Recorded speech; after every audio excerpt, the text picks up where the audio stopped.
और जिसका माइक इस वक्त चल रहा है वो बंद कर दें। लेक्चर के दौरान अगर कुछ पूछना है तब अपना माइक ऑन कीजिएगा, वरना मैं सबका माइक बंद कर दूंगी। अब्दुल रहमान जी यस मैम। माइक बंद करो, माइक बंद करो। शाबाश, इतना ऊंची बोल रहे हो। Yes ma'am, sorry ma'am. आज टॉपिक है ज्योमेट्रिक सीक्वेंस और प्रोग्रेशन।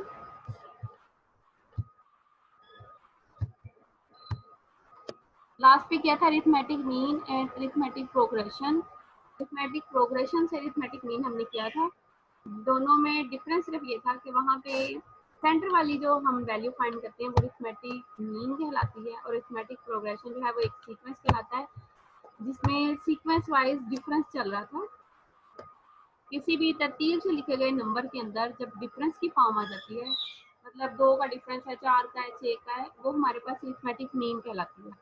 आज जो है वो ज्योमेट्रिक सीक्वेंस और प्रोग्रेशन इसको बोलते हैं। सीक्वेंस कह लें या प्रोग्रेशन सेम होता है। Geometric progression is a sequence of number each term of which after the first is obtaining by multiply by the preceding terms by a constant number called the common ratio। Last time जो हमने किया था arithmetic progression, उसमें हम जब next value find करते हैं तो हम पीछे वाली दोनों का जो डिफरेंस आ रहा होता है उसे फर्स्ट वाली में ऐड करके करते हैं, या फर्स्ट में उतनी दफ़ा ऐड करते जाओ वो डिफरेंस, तो आपके पास वो 1 बाय 1 वैल्यूज आती जाती है। मैं यहाँ पे दोबारा आपको एक दफ़ा दिखा देती हूँ ताकि क्लियर हो जाए और दोनों का डिफरेंस भी पता चल जाए दोनों में डिफरेंस क्या है आपको।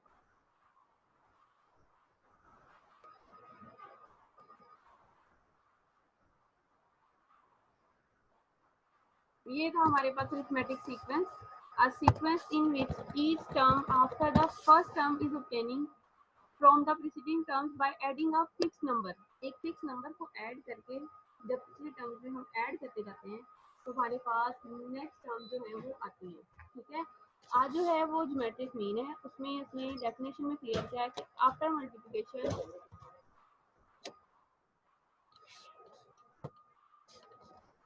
मल्टीप्लिकेशन के बाद फर्स्ट नंबर के साथ 1 बाय 1 मल्टीप्लाई करते जाएंगे तो हमारे पास सीक्वेंस जो है वो जो बनेगा वो हमारे पास ज्योमेट्रिक की फॉर्म बनेगी।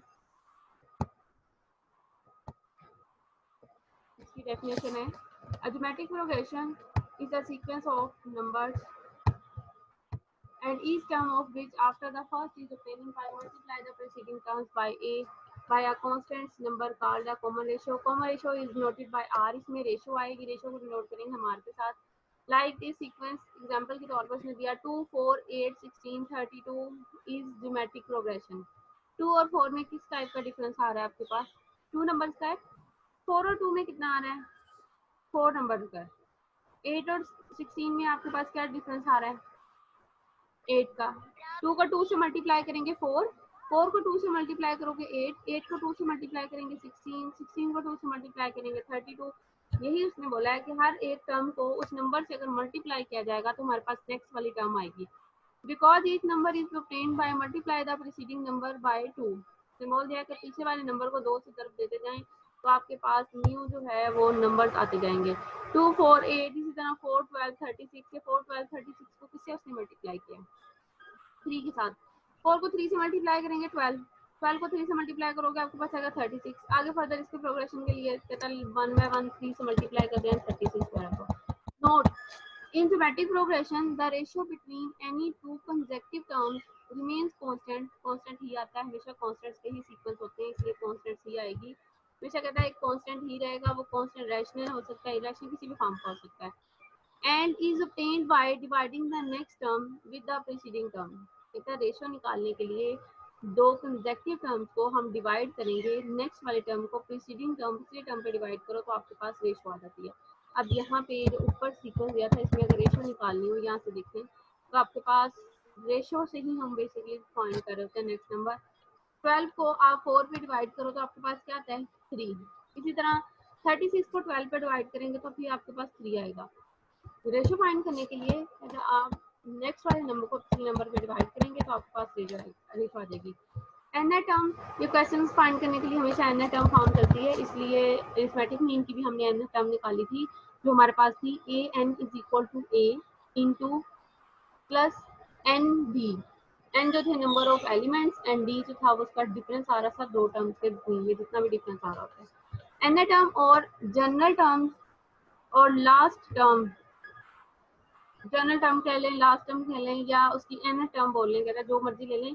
एन टर्म में से हम सीक्वेंस फाइंड कर सकते हैं उसमें one by one values put करके। Of a geometric progression if a is a first term and r is a common ratio, a अगर आपके पास फर्स्ट सीक्वेंस है, आर जो है वो कॉमन रेशियो है, then the general form of GP, geometric progression की जनरल फॉर्म बनेगी a r square a r cube. Arithmetic mean में आपके पास अरिथमेटिक प्रोग्रेशन में क्या टर्म बनी थी, ए, नेक्स्ट थी ए प्लस डी, उसे नेक्स्ट थी ए प्लस 2d, उसे नेक्स्ट में थी a plus 3d। One by one हम डी को मल्टीप्लाई करते जाते हैं और उसको ऐड करते जाते हैं फर्स्ट टर्म के अंदर, तो हमारे पास अरिथमेटिक प्रोग्रेशन आता है। अरिथमेटिक प्रोग्रेशन के अंदर डिफरेंस नहीं आ रहा होता, वहाँ पे रेशो यूज हो रही होती है, दो टर्म्स के बिटवीन में जो भी रेशो आ रही होती है जिससे मल्टीप्लाई बनते हैं। इफ कहता है a1 is equal to first term, जिसे हमने ये बोल दिया, a2 is equal to second term, तो सेकंड टर्म क्या बनेगी, फर्स्ट टर्म को हम r से मल्टीप्लाई करेंगे, जो इन दोनों के डिफरेंस में रेशो आ रही थी तो हमारे पास सेकंड टर्म आ जाएगी। a3 is equal to third term, a is equal to a r square, so on. Sequence check करें, यहाँ पे a1 है तो r की पावर 0, a2 है तो r की पावर 1, a3 है तो r की power 2, A N minus one होगी तो आर की पावर एन माइनस टू आएगा। अब ए एन टर्म है तो इससे पिछली टर्म वाला है आर जो होगा r n minus one, which is the n term of geometric progression in which a is equal to first term, r is common ratio, n is number of terms, a n is equal to n term and last term. For example number 2, ऊपर उसने जो example number 1 दी वो n term की form में। Write the sequence in which, sequence लिखने कहता है जिस सीक्वेंस के अंदर ए जो है 5, r is equal to 3, n is equal to 5। First term यही है, a1 is equal to a is equal to 5, r 3 है और 5 टर्म तक हमने उसे फाइंड करना है। अपनी जो ऊपर सीक्वेंस था उसमें वन बाय वन आप वैल्यूज पुट करते जाओगे तो आपके पास फॉर्म बनती जाएगी। a1 is equal to 5, a2 के लिए हम 5 को 3 से मल्टीप्लाई करेंगे, उसकी रेशियो से 15 आ जाएगा। a3 के लिए a2 आर स्क्वायर से करेंगे, आर स्क्वायर की फॉर्म, या आप a2 को r से कर लें, पिछली टर्म को मल्टीप्लाई करते जाए नंबर के साथ तो आपके पास वन बाय वन सीक्वेंस बनता जाएगा। 15 मल्टीप्लाई 3 45, एंड देन 45 मल्टीप्लाई 3 135। आप इसे ऐसे नहीं भी करें तो आप इसे ऊपर वाली जो है ना टर्म की फॉर्म हमने बनाई उससे भी कर सकते हैं कि AR1 5 multiply 3 15, a r square, a first 5, r square बनेगा 9, 9 और 5 फिर 45। a3 की जगह पे a लिखें और r की पावर 3 लें, तभी ये कंडीशन बनती है। Therefore the required sequence is 5 15 45 135 and 405। Example number 3, find 4 term in the geometric progression 5 10 20। अब इसमें आपने टर्म्स फाइंड करनी है नंबर 4 ज्योमेट्रिक प्रोग्रेशन के अंदर। a is equal to 5, r अब आपने कॉमन रेशियो खुद से फाइंड करनी है क्योंकि यहाँ पे डिफाइन नहीं है, उसका फॉर्मूला ऊपर वही डिफाइन किया गया है। नेक्स्ट वाली टर्म में से पिछली जो टर्म है उसे डिवाइड कर दिया जाए तो आपके पास रेशियो आ जाती है जिस रेशियो से वो मल्टीप्लाई हो रही है। यहाँ पे रेशियो क्या बनी है 10/5, कोई सभी नंबर लेके उसको पिछले नंबर से डिवाइड करेंगे, रेशियो सेम आएगी। 10 divided by 5 is equal to 2, और ए एन टर्म हमें फाइंड नहीं है तो हमने फाइंड करनी है उसके अकॉर्डिंग। कहता है वो एन टर्म जो हम अब दे रहे हैं वो 4 टर्म हमने फाइंड करनी है, पहले वाली 3 दी गई है। एमसीक्यूज की फॉर्म में आता है तो सारा क्वेश्चन इस टाइप से करने की जरूरत नहीं है, आप चेक कर लो। 5 को 2 से मल्टीप्लाई करें 10, 10 को 2 से किया 20, 20 को अगर 2 से मल्टीप्लाई करोगे तो फिर 40 बन जाता है। ठीक है, क्वेश्चन फॉर्म में इसलिए हमने सारा एक्सप्लेन करना है। a5 है, r is equal to 10/5 to an is equal to finding form है, an is equal to ar n minus 1 की रेशियो की फॉर्म में आपने वैल्यू लिखी है। a4 is equal to a4, पता नहीं किहड़े खत्म होंदे जनाजे दे कहंदे नहीं ये जी मुस्तफा साहिब इवनिंग के, अपना माइक बंद करो। मेरे पास साइड पे आ रहा होता है कौन बोल रहा है कौन नहीं बोल रहा। A4 इज इक्वल टू 5, 2 के power 4 minus 1 is equal to 5 multiply 8 is equal to 40, आपका आंसर आ जाएगा। Next point, n in the GP, अब n फाइंड करना है। फर्स्ट टर्म उसने दे दिया 4, सेकंड -2, थर्ड 1। तो उनके पास an है टर्म इज इक्वल टू 1/16 है। तो आप ये बताएं कि ये कौन सी n है टर्म जो है वो 1/16 बन रही है। अब हमने ये बताना कि ये 1/16 उसकी कौन सी टर्म है अपने सीक्वेंस की। A4 R फाइंड किया है तो ये 4 को डिवाइड कर दिया हमने, 2 को -2 को डिवाइड किया 4 पे, तो आंसर आ जाएगा -2। 4 is equal to -1/2। an is equal to 1/16। an is equal to इसकी n सीक्वेंस की टर्म लिखी है, n is equal to a r की पावर n-1। वैल्यू पुट करें, an टर्म कौन सी दी है 1/16, a फर्स्ट 4, r इसकी कॉमन रेशियो -1/2 एंड n की पावर n सॉरी r की पावर n-1। 1/16 ये 4 इधर आके जो है वो डिवाइड होना था, यहाँ पे उसने गलत किया है, मल्टीप्लाई कर दिया, डिवीजन फॉर्म में आएगा। ठीक है, डिवाइड होगा, यहाँ पे डिवाइड ही किया उसने, आगे लिखने में गलती की है। 1/16 मल्टीप्लाई 4 आना था, 1/64 -1/2 ये फॉर्म बनी है, एज इट इज आ जाएगा। अब अंदर जो है उसकी माइनस फॉर्म बनाई है, 64 को 2 की मल्टीपल में फाइंड करें तो ये 2 को 6 टाइम मल्टीप्लाई करें तो 64 बनता है, और माइनस अंदर इसलिए ले लिया क्योंकि माइनस की पावर अगर इवन नंबर आएगा तो कोई इफेक्ट नहीं पड़ेगा, आंसर पॉजिटिव ही आएगा, इसलिए नेगेटिव साइन बनाया क्योंकि बेसिस सेम करनी है। बेसिस सेम करोगे तो -1/2 -1/2 सेम आएगा, तो पावर सेम आती है। n-1 इज इक्वल टू 6 उधर जाके जो है वो 1 -1 ऐड हो जाएगा, तो वो जो आपके पास n है टर्म 1/16 दी गई है, वो बेसिकली आपके गिवन सीक्वेंस की 7 टर्म है। ठीक है, उससे नेक्स्ट पे है find the GP of which the third term is 4 and 6 is -32।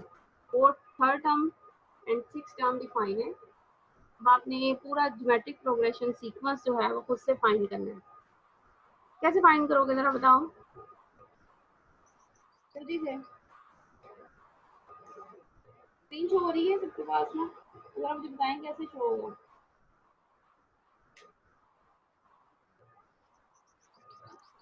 Third term है a3 is equal to 4, a6 is equal to -32। इसमें ना तो आपको r पता है रेशो, और ना ही इसकी फर्स्ट टर्म पता है।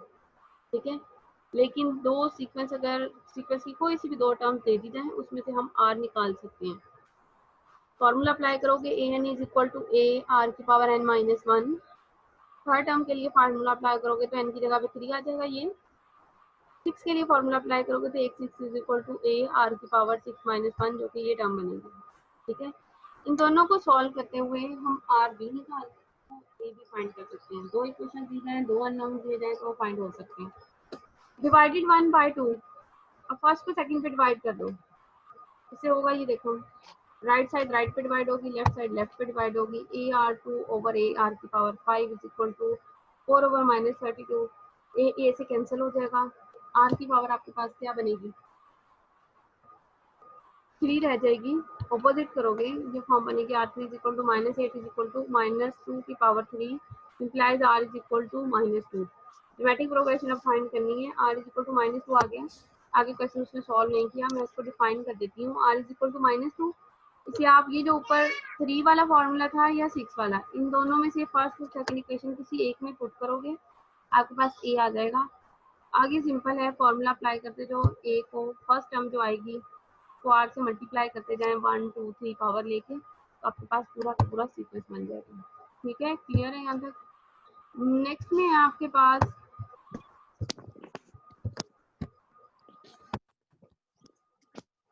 नेक्स्ट है the population of a town. Yes, बोले कौन बोल रहा है। The population of a town increases at the rate of 10% annually. किसी भी टाउन की पॉपुलेशन क्या कहता है, एनुअली इंक्रीज हो रही है 10%। Its present population is 2 lakh. What will be the its population at the end of 5 years? 5 साल के खत्म होने पे उसकी पॉपुलेशन क्या होगी। प्रेजेंट पॉपुलेशन दे दिया उसने 2 लाख है, ठीक है। पॉपुलेशन जो है वो इंक्रीज हो रही है 10% के हिसाब से, हर साल में 10% के हिसाब से। अब हमने उसकी पॉपुलेशन की रेशो बतानी है कि 5 साल बाद जो है उसकी रेशो कितनी इंक्रीज हो जाएगी। सोल्यूशन फॉर्म है, let present population is equal to a is equal to 2 lakh, उसने उसको लेट किया 2 लाख के इक्वल, सिर्फ ए को नेम दिया। The increase of population at the end of first year, पहले साल के आखिर पे पॉपुलेशन कितनी बढ़ी थी? 10%। 10% किसका था? इस टोटल आबादी का जो इस वक्त मौजूद है। ए इंटू 10 ओवर के परसेंट को उसने खत्म किया है 100 की फॉर्म में, 10 ओवर 100 के फॉर्म में 100 लिया। ए 0.1 total population at the end of first year की पॉपुलेशन एंड पे क्या बनेगी? ये 2 लाख और उसकी जो फर्स्ट परसेंटेज थी वो ये दोनों ऐड किया तो ये फॉर्म बन गई। ठीक है। Total population at the end of second year पे क्या होगी? ये फर्स्ट ईयर वाला जो है वो अगेन उसकी रेशो उससे मल्टीप्लाई हो जाएगी 1.1 के साथ, ए 1.1 का square. The population at the end of वापस मैम ये total population at the end of first year, ये नहीं समझ आई। एक मिनट बता रही हूँ जरा मैं इनको। कहाँ पे total population of eight the end of second year? Ma'am first year total population कितनी है? 2 लाख इस वक्त मौजूद। ठीक है। Yes ma'am. 5 साल बाद बतानी है कितनी आएगी। तो पहले उसने पॉपुलेशन की जो इंक्रीजिंग फॉर्म बन रही है एक साल के एंड पे, वो उसने ये डिफाइन किया। टोटल पॉपुलेशन में उसकी परसेंटेज जो है वो मल्टीप्लाई होगी, मजीद एक्सटेंड हो जाएगी। यहाँ तक क्लियर है ये फर्स्ट तक? Okay ma'am. Total population at the end of first year, अब पहले साल के आखिर पे पॉपुलेशन कितनी है वो हमने बतानी है। ठीक है। पहले साल के आखिर पे तो पॉपुलेशन है ये 2000 उसकी ओरिजिनल पॉपुलेशन, और उसमें एडिशन उसकी जो परसेंटेज आई है। ठीक है। क्लियर है? ठीक है मैम। दोनों की ओके एडिशन मैम। जो है वो बन जाएगी 1.1 मल्टीप्लाई बाय ए। ए जो है वो ऊपर उसने लिखा नहीं है 1/1 2 लाख, सिर्फ उसने नेम देकर उसको भी थोड़ा है सीक्वेंस बना रहा है। अब total population at the end of second year, दूसरे साल के एंड पे पहले साल की जो पॉपुलेशन है उसमें मजीद 10% जो बढ़ जाएगा उसकी 2 लाख के हिसाब से। ठीक है। तो वो यही फॉर्म बनेगी, उसका आगे स्क्वायर उसने बना लिया। The population at the end of 5 years is the 6th term of GP. 6 term बनेगी जीपी की, क्योंकि प्रेजेंट दी गई थी, 5 साल बाद बतानी थी। प्रेजेंट ये है, पहले साल में ये चेंज आया, दूसरे में ये आया, अब तीसरे चौथे पांचवें के हिसाब से जो चेंज आएगा वो यहाँ पे लिखेगा। फर्स्ट में ओरिजिनल प्रेजेंट, नेक्स्ट में ये फॉर्म बनेगी, उससे नेक्स्ट में उसका स्क्वायर आ जाएगा, उससे नेक्स्ट में उसका मजीद क्यूब, फिर 4 पावर, फिर 5 और 60 फॉर्म में ऐसे चलते जाएंगे। Here a is equal to this form, r is equal to 1.1 इसकी रेशो, एन 6 टर्म हमने फाइंड करनी है, मीन ए 6 हमने जो है वो फाइंड करना है। फॉर्मूला अप्लाई किए, a n is equal to a r n minus 1, a 6 this form और 1.1 की पावर 5 मल्टीप्लाई करोगे तो आपके पास ये बनता है 3,22,100। ये आंसर है तो मैम। ठीक है। क्लियर है? Okay ma'am. Next example number 7, the value of an automobile. ये जो एक्सरसाइज नीचे शो हो रही है ये मैं बाद में करवाती हूँ आपको। ठीक है।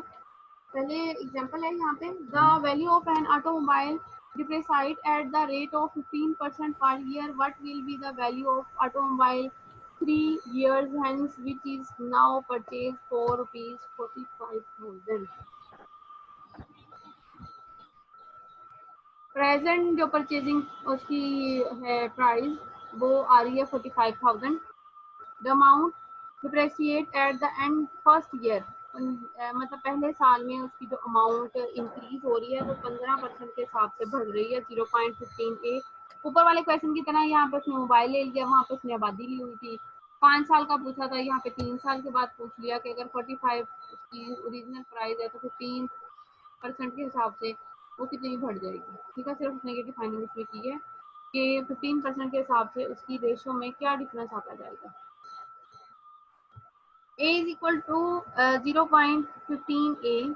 अब उसके अंदर उसकी वैल्यू जो है वो डिप्रेशिएट हो रही है, मीन डिप्रेस करना, छोटा सा करना, माइंड को डिप्रेस नहीं करते। यहाँ पे उसने डिक्रीजिंग फॉर्म नहीं लिखी, उसने डिप्रेशिएट लिखी है कि उसकी ओरिजिनल प्राइस में से अगर वो उसकी रेशो माइनस करते जाएं तो वैल्यू जो है वो 3 साल बाद कितनी कम हो सकती है पॉसिबिलिटी के बहुत हिसाब कम हो जाएगी। ए 1.1 माइनस 0.15 यहाँ पे इसने कॉमन लिया, आप ना लें, कॉमन एज इट इज ही रहने दें। पीछे वाले के अंदर मल्टीप्लिकेशन की फॉर्म बन रही थी, यहाँ पे सब्ट्रैक्शन की फॉर्म, एडिशन थी, यहाँ पे सब्ट्रैक्शन फॉर्म बन रही है। सब्ट्रैक्शन इसलिए बन रही है ओके क्योंकि मैम। अब रेशो माइनस करनी है। पहले इंक्रीज हो रही थी तो हमने रेशो जो थी उसमें ऐड करनी थी, यस, और अब डिक्रीज। फॉर्म है। सेकेंड ईयर में आपके पास ए 0.85 ये ऊपर वाली कंडीशन, और साथ में ये ओरिजिनल उसकी के कितनी हो माइनस होगी 1 माइनस 0.15, वही सेम रेशो यहाँ पे बनाई नहीं है उसने, वहाँ 6 टर्म फाइंड करनी थी, थर्ड करनी है, सिंपली वैसे ही कर दिया, उसकी पावर 3 लेके और दोनों का आपस में मल्टीप्लाई किया और आपके पास हो गया 27,635.63 रुपीज। क्लियर है? कमरजमान राइज हैंड वाई, क्लियर है साइड मैम। बैठे हो, कोई काम नहीं है। अब आपके पास यहाँ पे एक्सरसाइज है, स्क्रीन शेयर हो रही है मेरी?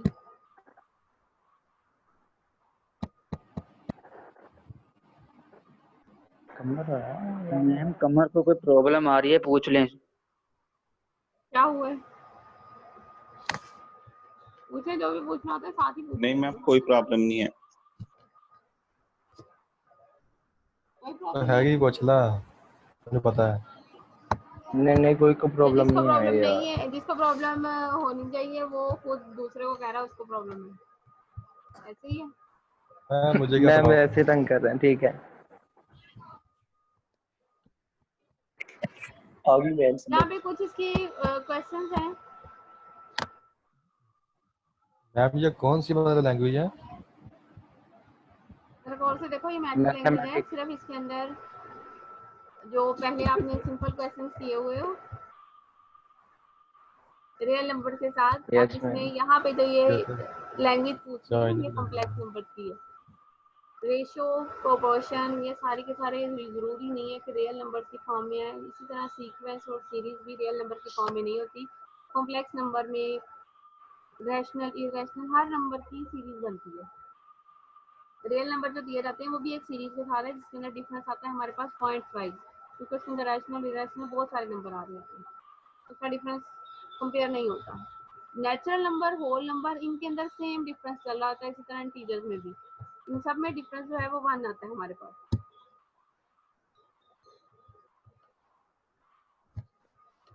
अब यहाँ पे फर्स्ट क्वेश्चन है आपके पास 3, 6, 12, ये आपके पास एक जीपी दी गई है, ज्योमेट्रिक प्रोग्रेशन, आपको उसने कहा है कि फिफ्थ टर्म इसमें से फाइंड करें। ए वैल्यू दी है, आर दी हुई है, एन भी आपके पास बता दिया, उससे फिफ्थ टर्म फाइंड करनी है, फॉर्मूले में पुट करोगे और आपके पास आंसर आ जाएगा। ठीक है, इसका सेकंड पार्ट है, उसमें 1 plus iota 2, 4 over 1 plus iota and so on. कुछ भी यहाँ पे डिफाइन नहीं है, ना तो आर ए वन कुछ भी डिफाइनिंग नहीं है, और उसने जस्ट ये बोला है कि इसकी 11 टर्म आपने फाइंड करनी है। 11 टर्म आप किस टाइम में फाइंड करोगे? ए वन आपके पास डिफाइन है जो कि ओरिजिनल फर्स्ट वैल्यू दी जाती है 1 plus iota. Yes ma'am. R is equal to find करोगे कोई सी भी दो टर्म यूज करते हुए, ठीक है, आप फाइंड कर सकते हो। नेक्स्ट वाली में से पिछली जो टर्म है उसे डिवाइड कर दें। यहाँ पे अगर आप डिवाइड करोगे 4 over 1 plus iota divided by 2, तो ये नीचे जाके इसके साथ जब डिवाइड होगा तो ये 2 ऊपर वाले 4 से कैंसिल होकर 2 रह जाएगा। फर्स्ट 2 टर्म करोगे तो वो तो डायरेक्ट ही आ जाएगा 2 ओवर 1 प्लस आयोटा की फॉर्म में। कोई सी भी दो टर्म कर लें, सेम डिफरेंस के साथ चल रही होती है, इसलिए रेशो भी ओके सेम आती मैम। है। Since an is equal to a1 r की power n minus 1, 11 term find करनी है। 1 a की जगह पे 1 प्लस आयोटा r की फॉर्म ये हमारे पास r, और n 11 टर्म फाइंड करनी है 11 माइनस 1। आपके पास आफ्टर सिंप्लीफिकेशन जो भी आंसर आएगा वो यहाँ पे नीचे इसमें डिफाइन कर दिया। ठीक है, सिंप्लीफिकेशन बता देती हूँ इसकी। कैंसिल आउट होने के बाद पावर जो है वो 10 आ रही है,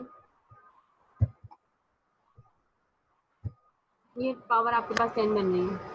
आयोटा बनना है, 10 की पावर ओपन करनी है, उसके लिए ओके हम सबसे मैम। पहले उसका स्क्वायर लेंगे। स्क्वायर ओपन करोगे तो आयोटा का square is yes equal to ma'am. -1।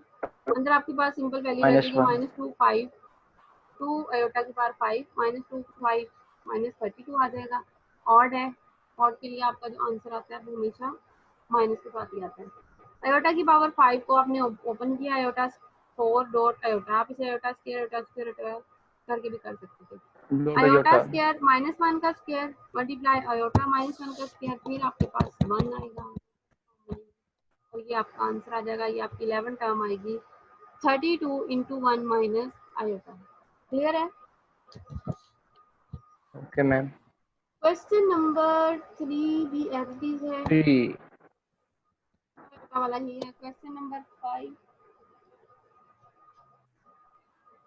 Question number 5 जो एग्जांपल दी गई थी वहाँ पे माइनस होगा, सेम वैसे ही है। सेम वैसे ही है। यहाँ पे ये थी मेरे पास example, the value of automobile form में सिर्फ उसमें चेंज यस की मैम, है, ये चेक करें चेंजिंग, जस्ट नंबर की चेंजिंग की हुई है उसमें। यहाँ पे ओरिजिनल प्राइस जो है वो 12,000 है, 45,000 थी। डिप्रेसिएशन जो है वो 5% है, वहाँ पे 15% था। सेम उसी तरह उसने उसको फाइंड यस किया मैम। 5 ईयर्स के लिए, वहाँ पे 3 ईयर्स का था। चेंज नहीं है उसके अंदर, वो सेम एज इट इज है। फिर नेक्स्ट वाला जो क्वेश्चन है,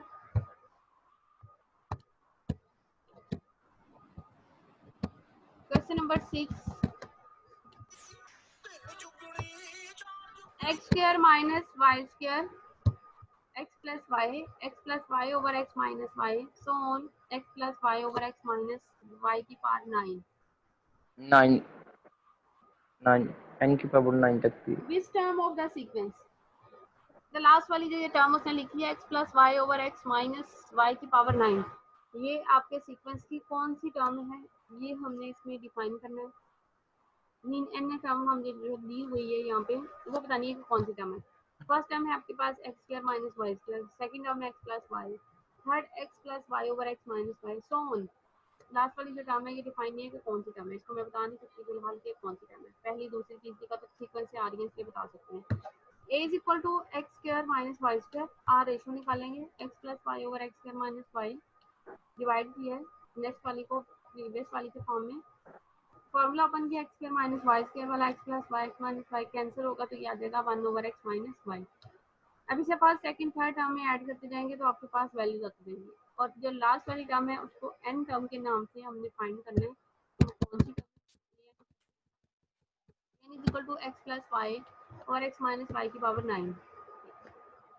ए एन जो हमने टर्म फाइंड करनी है वो ये टर्म, ठीक है, is equal to x square minus y square, ये आपके पास शो हो रही है फर्स्ट टर्म। आर रेशो जो हमने फाइंड की, रेशो की power n minus 1 as it is रहेगी क्योंकि हमें नहीं मालूम कौन सी है इसलिए हमने उसको एज इट इज रखा है। फार्मूला ओपन किया है, फार्मूला ओपन करने के बाद ये कैंसिल हो जाएगा x माइनस 1 इसकी फॉर्म में, और आफ्टर सिंप्लीफिकेशन आपके पास ये बनेगा 1 ओवर x माइनस वाई की power 9 is equal to 1 over x power x minus y की पावर n माइनस 1 माइनस 1। ये ऊपर x माइनस 1 वाई था, नीचे आगे एक मजीद माइनस की फॉर्म बनेगी।